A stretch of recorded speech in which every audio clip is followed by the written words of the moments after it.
வந்து நல்ல சூடாகிட்டு இருக்கிறது. நான் கடுகு போடுறேன். மஸ்டர்ட்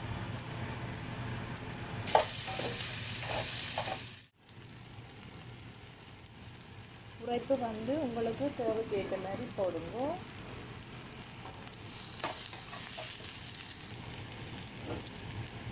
ஒரு கொஞ்சம் பிளாக் பெப்பர் போடுறேன், மிளகுத்தூள், கருவேப்பிலை, கறி லீஃப்,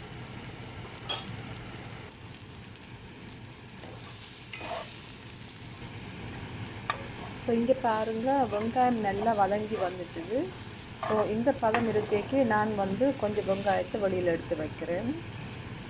ஸோ இதுக்கு ஒரு கொஞ்சம் ஒனியன் சொத்தை பண்ணதோடு சேர்த்துட்டு நான் தக்காளி பழம் போடுறேன்.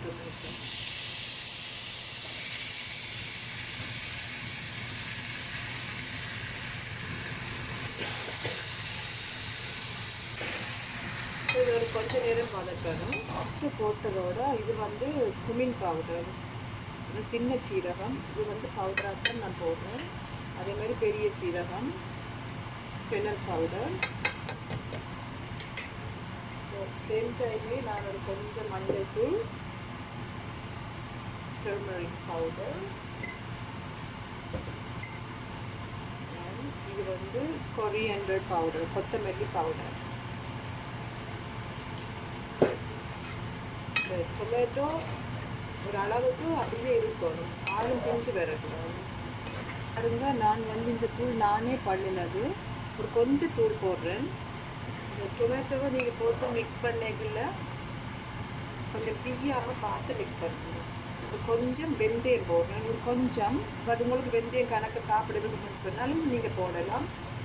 வெந்தயம் வந்து வயிற்றுக்கு நல்ல குளிர்னா எண்ணெய் எல்லாம் வந்து தாளிச்சனாலே ஒரு கொஞ்சம் போட்டிருக்கேன். ஸோ இப்போ நான் வந்து தேவைக்கு ஏற்ற மாதிரி நீங்கள் உப்பு போடுங்க. உங்களுக்கு எவ்வளவு தேவையோ அதுக்கேற்ற மாதிரி போடுங்க. நான் என்னென்னு சொன்னால், நீங்கள் வாங்குகிற டொமேட்டோ வந்து நல்ல ஃப்ரெஷ் அண்ட் ஆர்கானிக்காக இருந்தால் தான் இது நல்லா இருக்கும். இந்த ஆள் கொஞ்சம் பழுதாக போன மாதிரி அப்படி வாங்குவீங்கன்னு சொன்னால் அது இந்த இது பண்ணுறதுக்கு டேஸ்ட் இருக்காது. நம்ம எவ்வளவு தான் இன்க்ரீடியன்ட்ஸ் போட்டாலும் அது உங்களுக்கு அந்த டேஸ்ட் வராது. ஸோ இது நல்ல ஃப்ரெஷ்ஷான இது ஆர்கானிக் தான் வாங்கினேன். ஸோ இதுக்குள்ள நாங்கள் எந்த வித தண்ணியும் ஊற்ற இல்லை. ஸோ அந்த தண்ணி அப்படியே வருது, அதில் டொமேட்டோவில் இருக்கிற தண்ணி. ஓவை வந்து நான் நல்ல லோ ஃப்ளேம்லாம் விட்டுருக்கேன். 2 டீஸ்பூன் விட்டிங்கன்னா காணும்.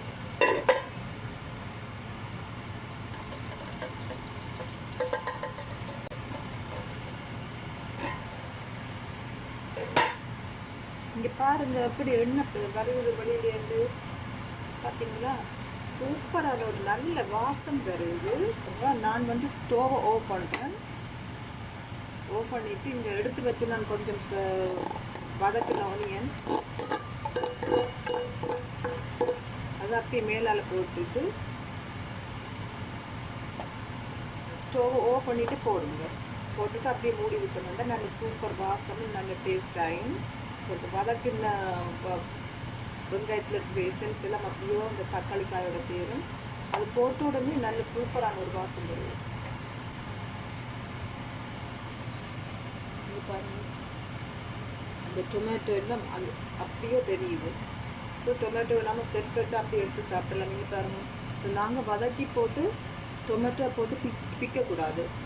தானே அதில் இருக்க தண்ணி கொஞ்சம் கொஞ்சமாக இறங்கி வரும். பாருங்கள், அப்படியே தெரியுது பாருங்கள். இப்போ நான் போட்ட வெங்காயம், டொமேட்டோ எல்லாம். ஸோ என்னோடய வீடியோஸ் நீங்கள் பார்க்கணுன்னா என்னோடய சேனலை சப்ஸ்கிரைப் பண்ணுங்கள். அப்போ தான் நான் போகிற வீடியோஸ் எல்லாம் உங்களுக்கு வரும். Like and share. Thank you. Bye-bye. See you in the next video.